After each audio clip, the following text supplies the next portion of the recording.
So you have that. Okay, I'm sorry it took me a little bit, ladies. I'm in a new place and I had to get everything set. They've been working on my computer, so. All right. So because I've been recording the lessons, I'm not going to go back and do a thorough review or really even a quick review. We're in the second round of the conversations that are recorded for us in text of the scriptures. Now, we've talked about the fact that these rounds probably didn't fall exactly the way they were, where one person spoke and then Job answered, then one person spoke and Job answered. But I think that what the conversations that were given do is they tell us the things that each friend brought to the table, the things that each friend, said to Job in the course of months, maybe years. We don't know how long. And so as we finish up on round 2, I'm going to hopefully get through in this class all of the conversation then that Job answers with. All of the things that Job says as he answers back to the 3 friends, Eliphaz, Bildad, and Zophar. So let's go ahead and start here with the last of the 3 friends in round 2, and that is Zophar. And we ended with Bildad last week. We've noted that it's quite possible. In fact, it's very likely that these friends, that Zophar would be the youngest of these men. This is because he spoke last. Yeah. Zophar, no, that's okay. But Zophar spoke last, and he also speaks the least. In fact, this is the last time we'll hear from Zophar. He will not speak again as far as the text goes. He seems to make more in haste to speak than probably was wise. We note that he makes excuses for why he feels like he is compelled to jump into the conversation. He says he's heard so much that it's brought reproach, that he's angry. He can't bear it any longer. He has to speak. He just can't hold his peace any longer. And sometimes when we get like that, maybe the best thing for us to do is not say anything and hold our peace a little bit longer. But he talks about how he's held it in, and now he just cannot but speak. He talks about how his thoughts have caused him to answer, and we know that at times when we feel like we have so many words, we probably need to stop and think about what it is that we're going to say. And so I think often it's mistaken that we kid ourselves, we deceive ourselves, and it is a mistaken thought to think that because we're passionate about something, that dictates our need, and that it's compulsive for us to speak because we feel so passionate, and we need to make sure that we don't feel like that. And so this is a quote from Charles Swindoll, who has written a book about Job that I like some of it. And but he says the most treacherous enemy in the church is the tongue. We know that. Certainly James warns us of that as well. The human tongue has done more damage and caused more heartaches than any other source of trouble. What we say cuts far deeper than any knife or sword. The Bible occasionally presents the tongue as a sword that thrusts its way into others' lives, causing deep and lingering hurt. And of course, we are very aware of that as Christians, and particularly I think Christian women must be aware of that. Solomon tells us in Proverbs 6 that among the 7 things the Lord hates is a false witness who utters lies. And that is really what is being spoken at this point by Job's friends. They are speaking lies, in that they are speaking untruths that they have no way to know anything about, and therefore they shouldn't be saying it. So even though a false witness who utters lies is among the 7 things the Lord hates, nevertheless there are liars all over the place, and they're on the loose, and they are without check. And if you have ever been hurt by someone whose lying tongue has falsely accused you of something, you don't have to be told what that feels like. So it's hard to forget that. And it's hard to defend yourself much of the time because a lying tongue comes with a lying heart. And so there's much of the time when we might try to defend ourselves that the person is not willing to listen. They're not willing to know truth because that is where their language comes from. In fact, much of the time, it's better not even to try. That we finally just need to let the Lord defend us. Maybe not in this lifetime. That may not happen in this lifetime, but in the time to come, it will. And so Job must have to just bear these false accusations against him at this point. It's going to be a while before his friends know truth. And it takes courage and it takes wisdom to know how to stand up to liars. Sometimes it is just impossible, and an argument is not worth its weight in what it would do, in the merits of it. So we talk a little bit throughout the book of Job. When you study the book of Job, it's kind of hard not to talk about how unfair people can be, and we can be on both the giving and the receiving end of that unfairness. It's easy to sit judgment of what others should and should not do when we do not properly understand their circumstances. Sometimes we set judgment on people and say, well, this is what they should do, and this is what they should say, and this is what they should do. And we have not even reached out to find out what the circumstances are. We need to be very careful. Life is not always fair in the assessments of hearts. We can be seen in a way that is not right and not fair, and we can be accused of things that we are not guilty of.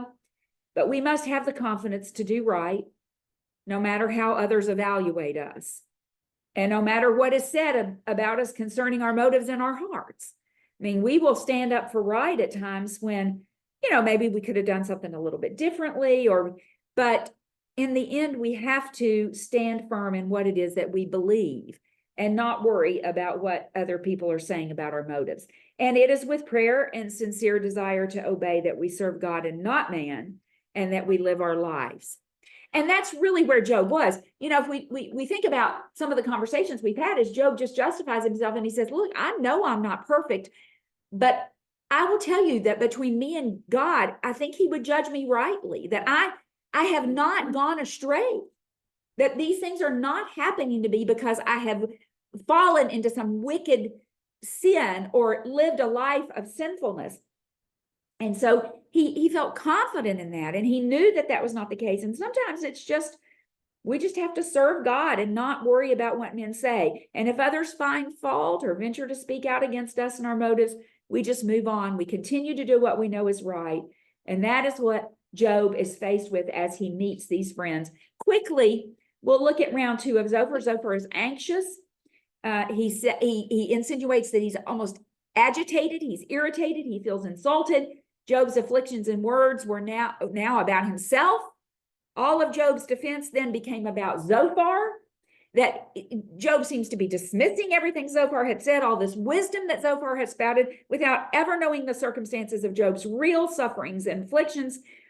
Job seems to not listen to, and so now Zophar is really frustrated about this. He has come here to teach and not listen.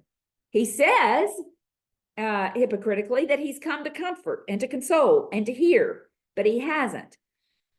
And when that's the case, we become irritated and agitated and more angry. We've talked about the fact that Job's friends needed to be right. They worked themselves into the point of being right fighters, that it was about them being right. And the more Job defended his actions in his life before men and God, the more they appeared to be wrong. And so the more angry they became. He says, everyone who has ever lived feels the same way I do. Since the very beginning, when sin entered the world, everybody understands that what is happening here. And he again covers the major points. Zophar is in black and white. Everything is black and white to him. Everything that he says is truth, and that there are no gray areas. He sees Job as wicked. He believes that therefore he's responsible for everything that has happened, and that he deserves everything that has happened. And it's very simple. That's really Zophar's final words. He ends this section of the conversation saying that because Job has lived like he has, and he's kept his sins private and hidden from them, because obviously Job's life did not reflect sin. And so Zophar says, so you've hidden it. Okay, so you've fooled everybody. So you've been a hypocrite all these years. So we've not known the way you really are acting. Judgment has come very quickly, and you are being punished, and death is soon to be faced. All right. So here are Zophar's last words to him. And as I said, he will not speak again. He says, his children will seek the favor of the poor. His hands will restore his wealth. His bones are full of youthful vigor, but he will lie down with him in the dust. He's talking of men who are, let me go back to, let me read it from the scriptures, because I'm missing part of my text here. Job chapter 20. And Zophar the Naamanite answered and said, therefore my anxious thoughts make me answer because of the turmoil within me. I've heard the rebuke that reproaches me, and the spirit of my understanding causes me to answer. He says, I'm upset, I have to answer. Do you not know this of old, since man was placed on the earth, that the triumphing of the wicked is short? The joy of the hypocrite is but for a moment. Though his haughtiness mounts up to the heavens and his head reaches to the clouds, yet he will perish forever like his own refuse. Those who have seen him will say, where is he? He will fly away like a dream and not be found. Yes, he will be chased away like a vision of the night. The eye that saw him will see him no more, nor will his place behold him anymore. His children will seek favor from the poor. So this is what we were saying. He felt compelled to talk. He brings judgment on Job. Once again, it's all because of Job's evil ways, because of his wickedness, that he has it's been dealt with the way that he has. He says his bones are full of youthful vigor, but he will lie down with him in the dust. So he's destined to die. Though evil is sweet in his mouth, he hides it under his tongue. He's a hypocrite. You've hidden this from us. Though he spares it, he does not forsake it.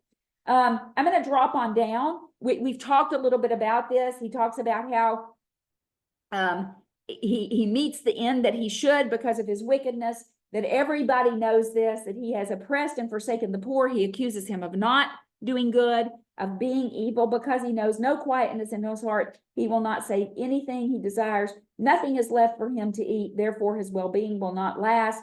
In his self-sufficiency, he will be in distress. Every hand of misery will come upon him. When he is about to fill his stomach, God will cast him into the fury of his wrath and will rain it on him while he is eating. He will flee from the iron weapon. A bronze bow will pierce him through. He goes on in verse 28, the increase of his house will depart and his goods will flow away in the day of its wrath. This is the portion from God for the wicked man, the heritage appointed to him by God. So he has judged Job, that everything that is happening to Job is God's judgment upon him. That is his judgment of Job's situation. And so therefore he has judged him. So instead of, in addition to insulting and condemning words, he accuses Job of taking unfair advantage of others on the earth. He implies that Job used his riches to exploit, to oppress the poor by pushing them out of their houses and seizing their property. Wow. Yeah. All this is to say, he says, I'm telling you, Job, your pleasures are over. The gig's up. Your wickedness is finally caught up with you. Huh? No proof of it. But because man can't just say, I don't understand why this is this way, there has to be a reason. And that is what men do. Yeah. So he utters lies. He is a liar. He is uttering a false witness that is lies.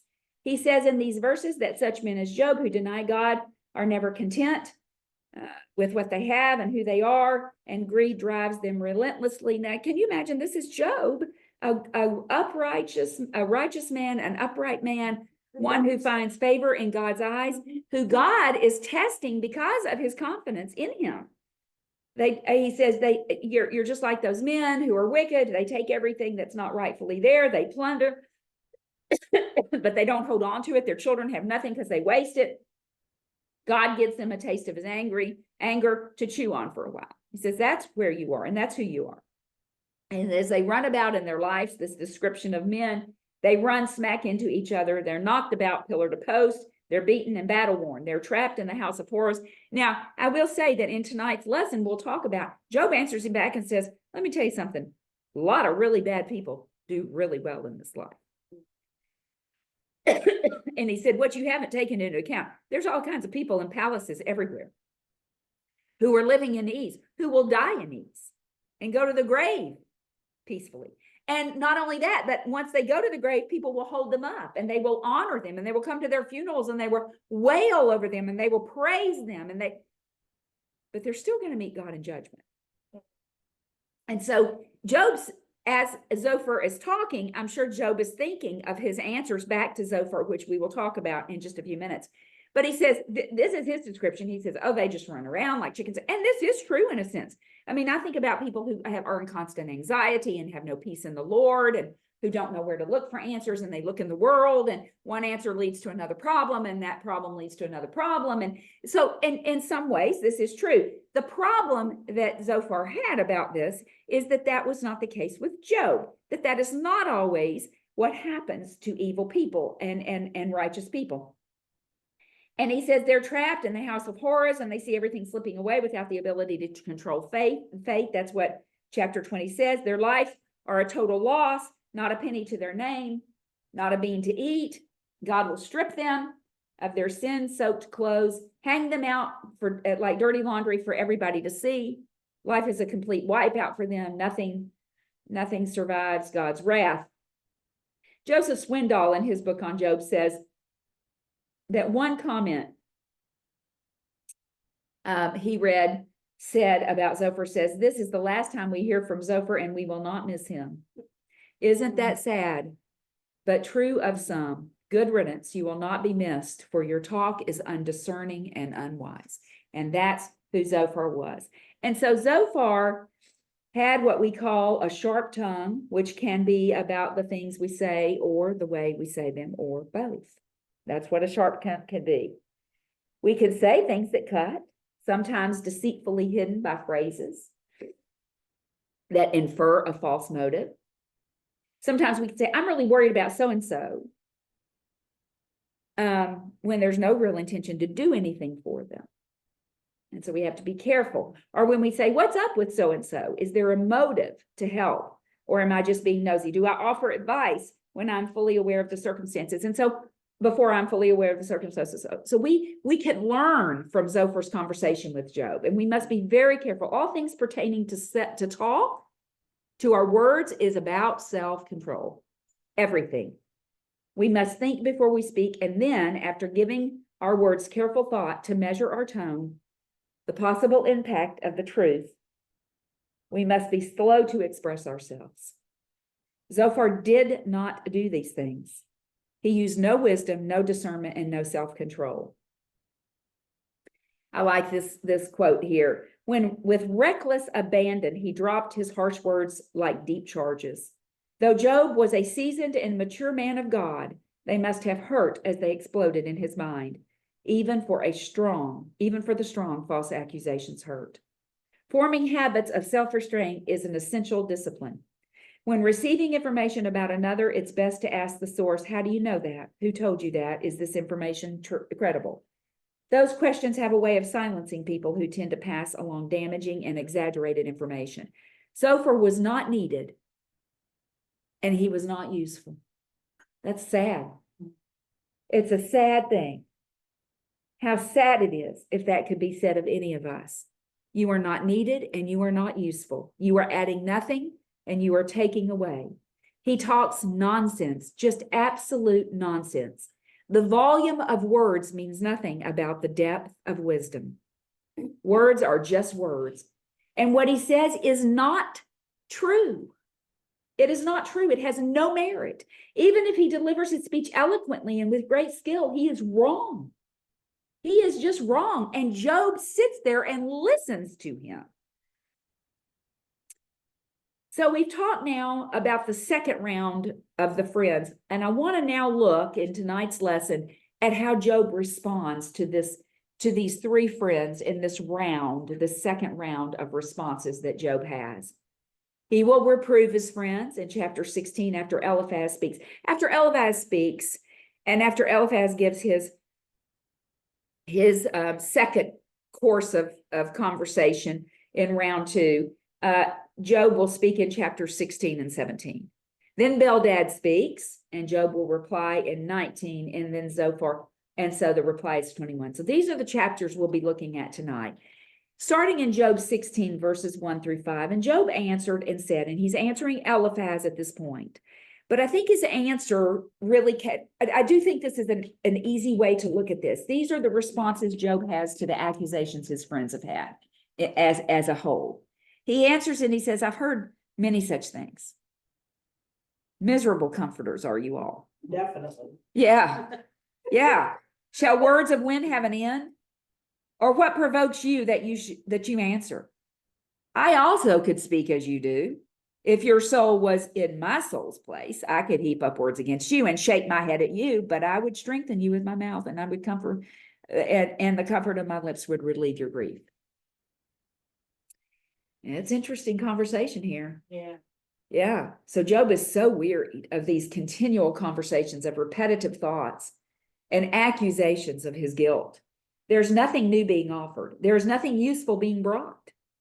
And that's what Job says. Job says, I've heard these same things over and over and over again, guys. You ever have the same conversation over and over and over and over and over, and you just keep talking the same thing. And it just gets old and it's useless and it does no good whatsoever. And actually, that's true, even if it's true. Even if it's true, sometimes it's better just to move along. The words are almost as great a trial as the afflictions for Job. His patience is tried even at their comfort. They are awkward. They are uninformed in their assistance. And therefore they were useless. It's like a doctor who comes to heal somebody and brings poison as the medicine. You know, that's who they were.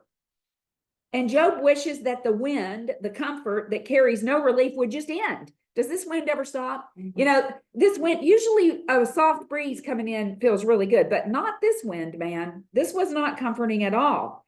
I wish that you could imagine the experience of my state, Job says. How sad it is for us that we don't do such. If we never consider others and their own losses and afflictions until we ourselves have had to experience that. You know, we never show true compassion for anybody until we've had to go through something similar. That's sad. Christians ought not to be those people, ever.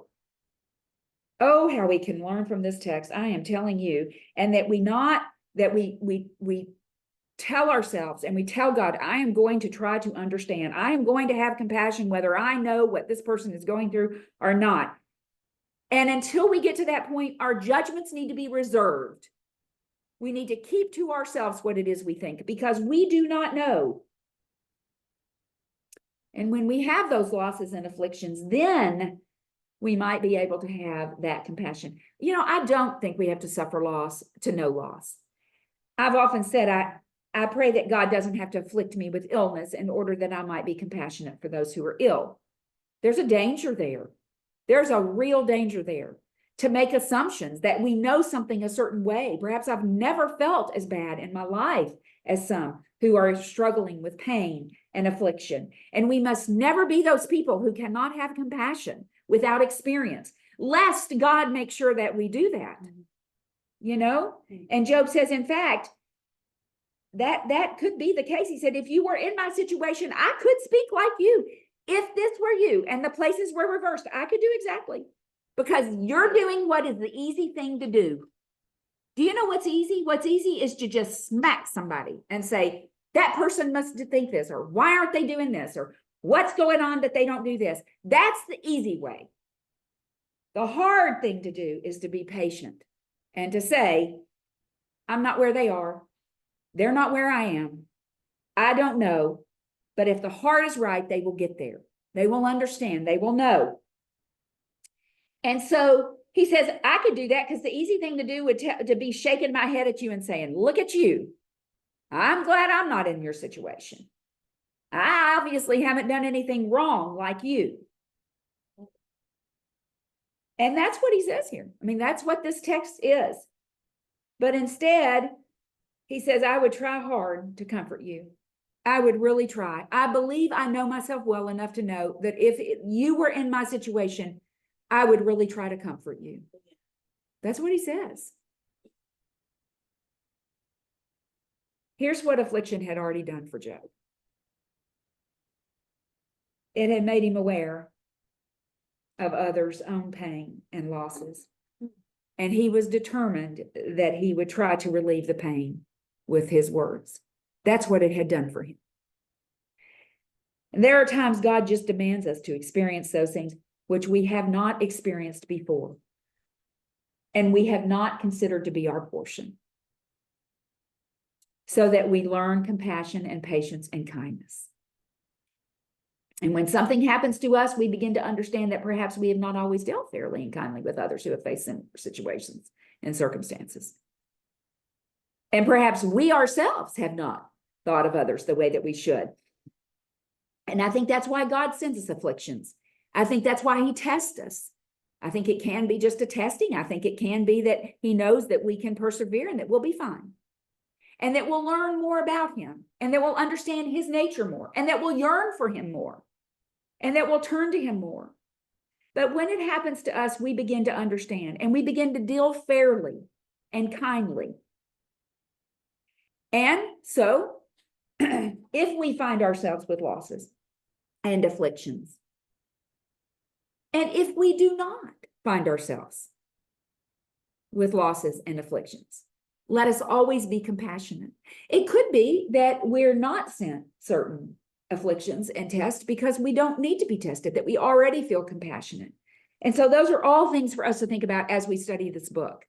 You know, we want to study Job, and we want to say, isn't he wonderful and isn't he great?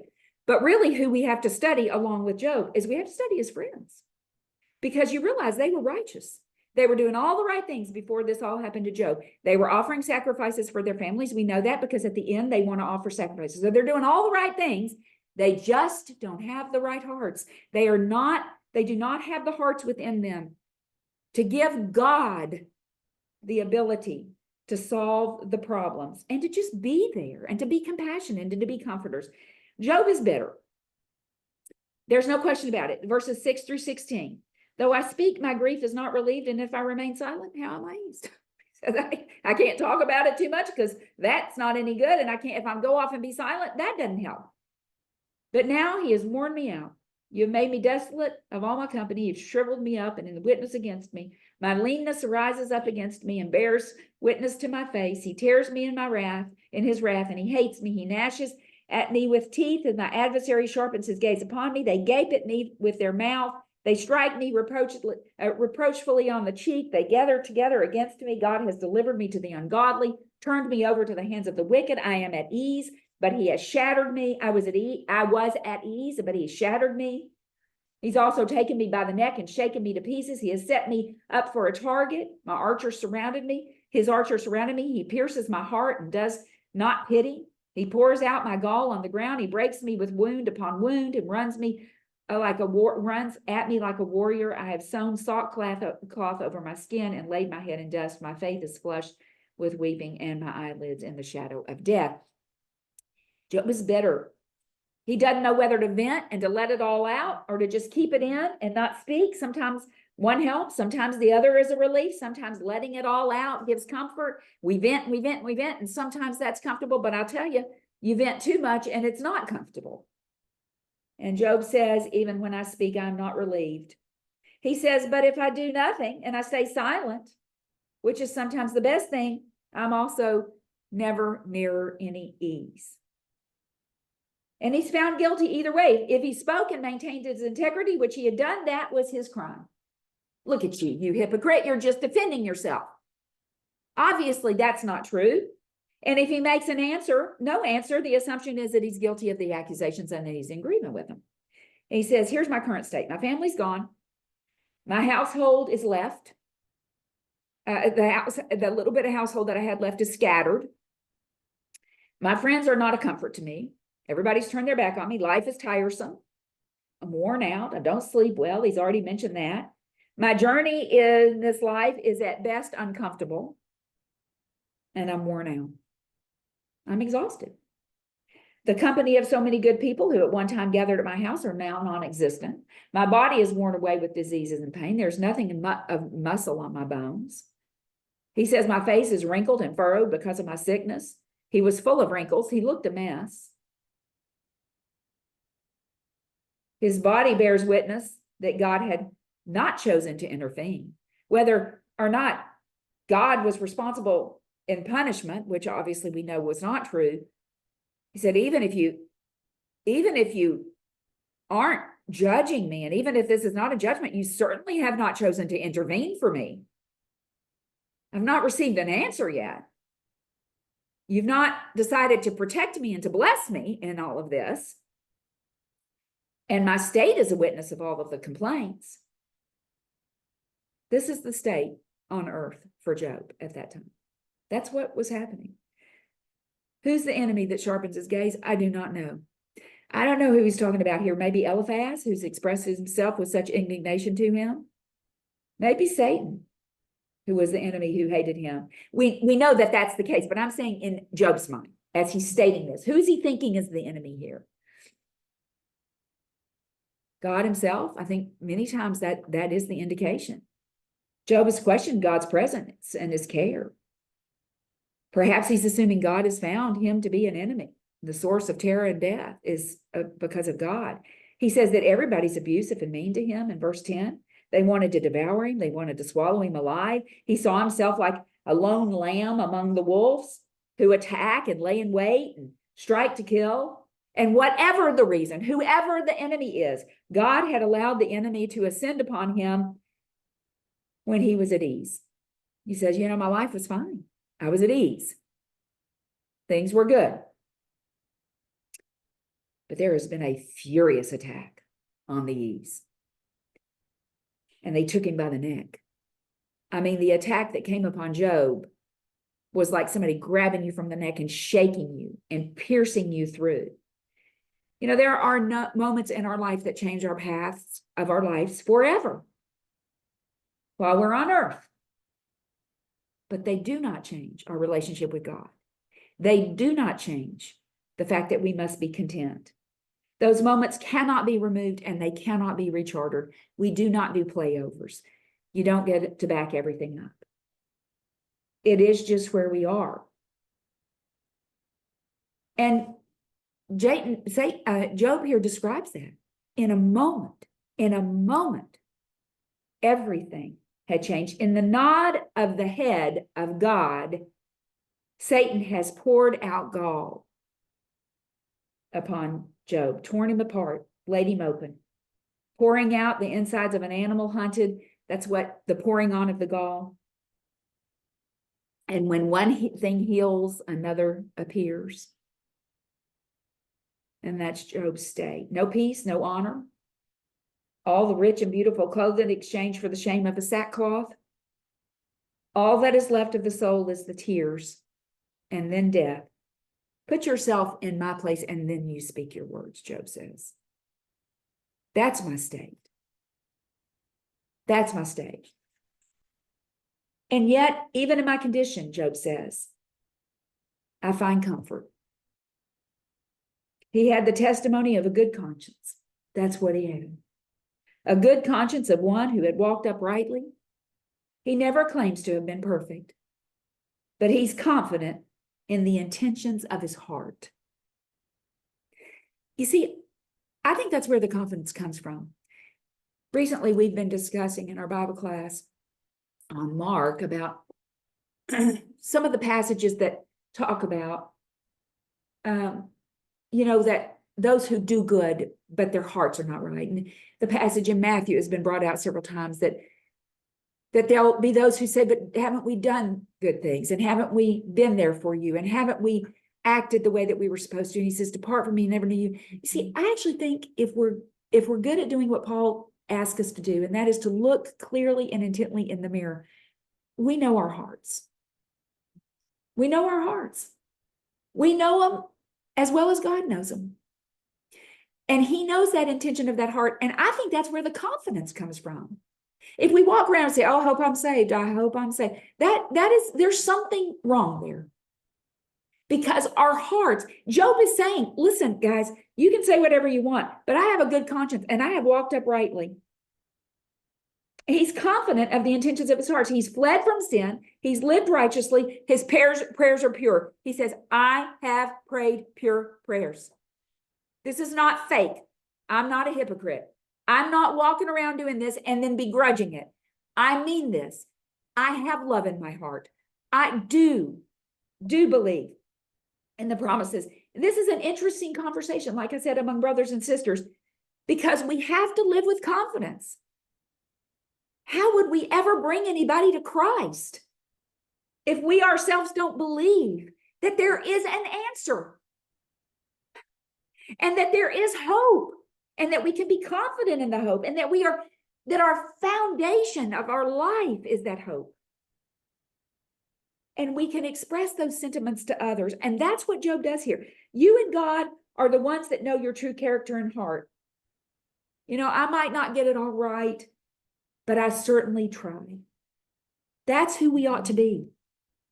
And I'll tell you what that means. It means we put junk aside and we stay in his word and we continually pray and continually have communication and a relationship with him so that he knows us better and better. And we know ourselves better and better. That's how we know ourselves, actually, is that we enter into a relationship with God. And so Job says, I have a good conscience. I have not done injustices to others. You have got me wrong. Although no violence is in my hand, my prayer is pure. Oh, earth, do not cover my blood.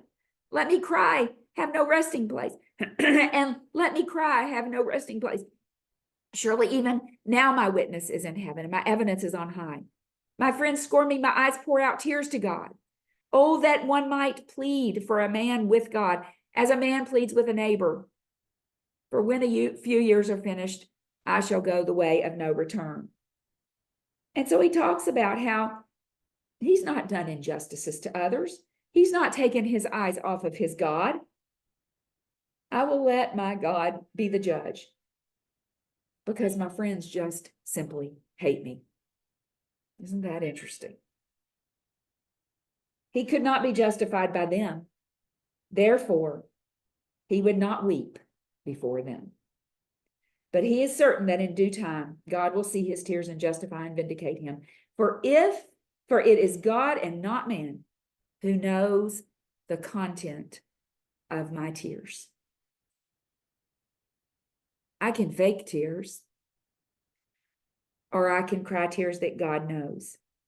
Even when we cannot know how to plead with God in our sorrows, he knows, and our only hope is in him. And finally, death will be the ultimate answer. All the troubles gone with the grave. To die is to go the way of no return. It is to go a journey, a long journey, a journey for the good to all.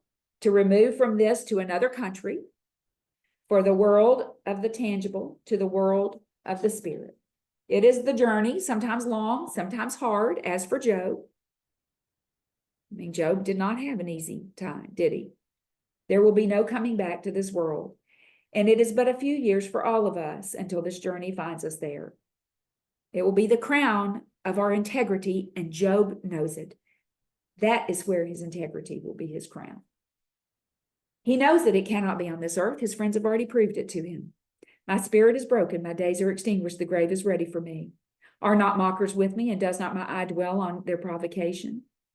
Now put down a pledge for me with yourself. Who is he who will shake hands with me? For you have hidden their heart from understanding, therefore you will not exalt them. He who speaks flattery to his friend, even the eyes of his children will fail. But he has made me a byword of people, but he has made me a byword of the people, and I have become one in whose face men spit. My eye has also grown dim because of sorrow, and all my members are like shadows. Upright men are astonished at this, and the innocent stirs himself up against the hypocrite. Yet the righteous will hold his way, and he who has clean hands will be stronger and stronger. It says, okay, fellas, let me wander through some of my thoughts here. I don't know, perhaps this is still one conversation. This is the following chapter. Obviously, we're in the second chapter. or perhaps the sentiments are expressed over a period of time. He says, I'm dying. I'm dying, as you have already noted, and I've already noted it. And all of our journeys lead to the grave. But my feet are closer to the end. My days are mostly gone. My spirit is broken off, and I'm ready for the grave. And the grave is ready for me, he says. In this first verse, he says, it's ready. It's waiting on me. Something better is awaiting, anticipating my arrival. But here I am, a matter of discussion and contempt.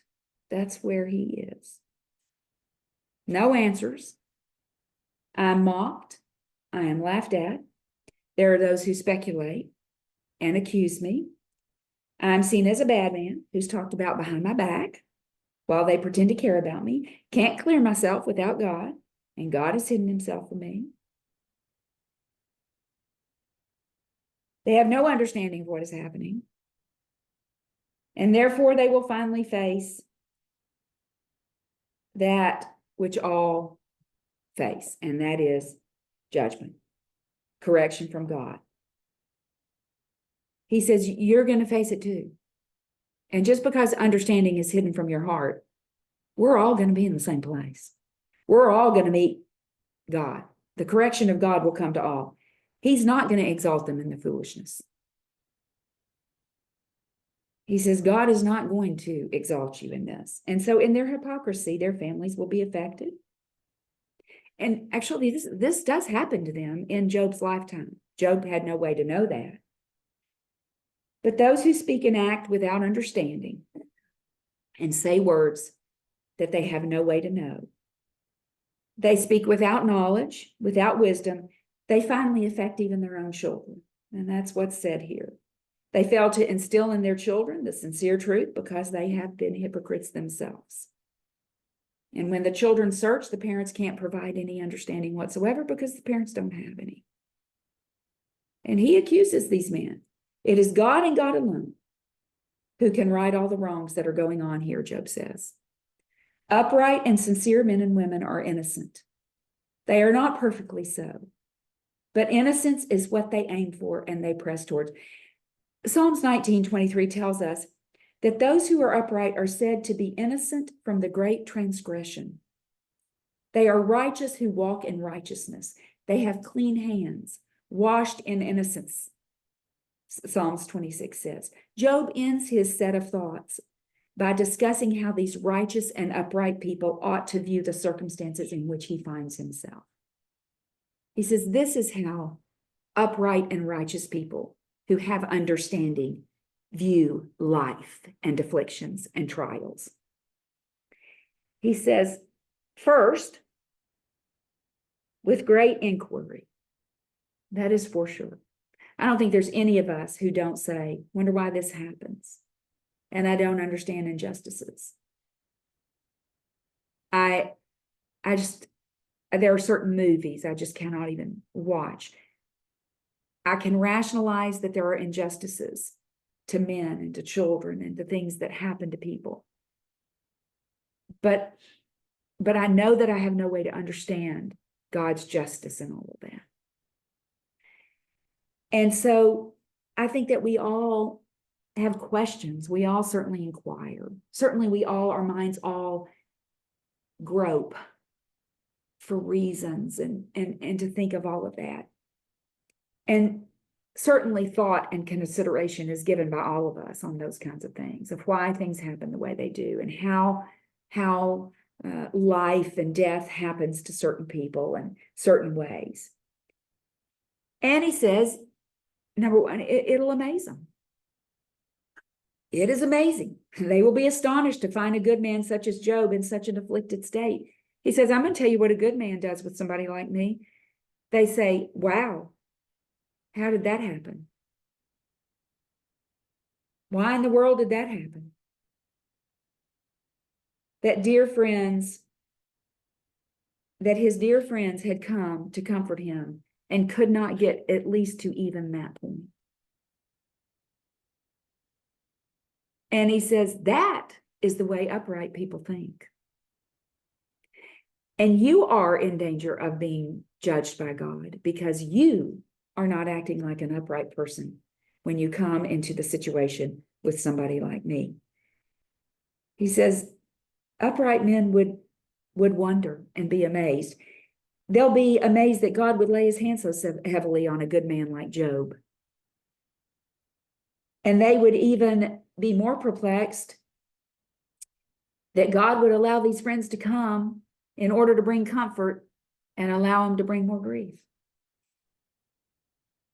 That not only is he afflicted, not only has he lost everything, not ever is he in pain and he's afflicted and his body is weak and he can't sleep.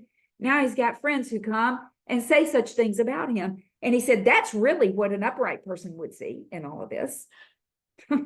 You know, such a remarkable saint is such a remarkable sufferer. That's what people should say, right? That's what they should think. That's what righteous men should think. That's what you should see. It should be an encouragement to us when somebody has a loss or an affliction or an illness, and they handle it with such faith and confidence and willingness for God's providence to be what it needs to be. Good men wonder at the providence and the activity of God. That's what good men do, Job said. You have not once wondered about the providence of God in all of this. Not once have you considered that God is in control of anything here. And he said, but that's what good men would do. That's what good men would think. They would be astonished at God's will, at this testing, at the mystery of God's ways. Job says, that's what upright men would think of me.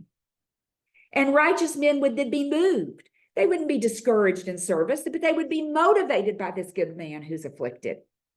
You wouldn't be sitting here spouting accusations. You would be encouraged. The righteous, he says, would not condemn as you have, but be stirred up to condemn and the corrupt on earth, the ones who have forsaken God, the ones who live in a sinful state. That he says good men would be stirred up to maintain the justice of true religion. They would use Job as an example, which is, by the way, ironically, in the end, what happens?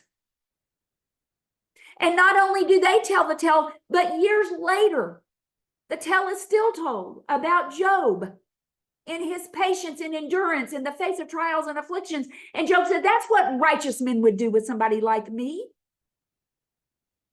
They wouldn't come and cast accusations and ugliness, but they would be honored in the behavior. They would be stirred up to themselves be compelled to have a more true religion. When others have suffered before us and in ways that we don't suffer, and we see the faith and the persistence and the ability to be content and to find joy and all of those things and to not grow bitter. Those are motivations for us to do better and to do good. That's what compassionate, righteous people do with someone who is downtrodden. These miserable comforters showed no signs of righteousness or compassion. Hypocrites they are, when they should actively be absolutely holding up such behavior as Job. In order, then, therefore, they would grow in grace.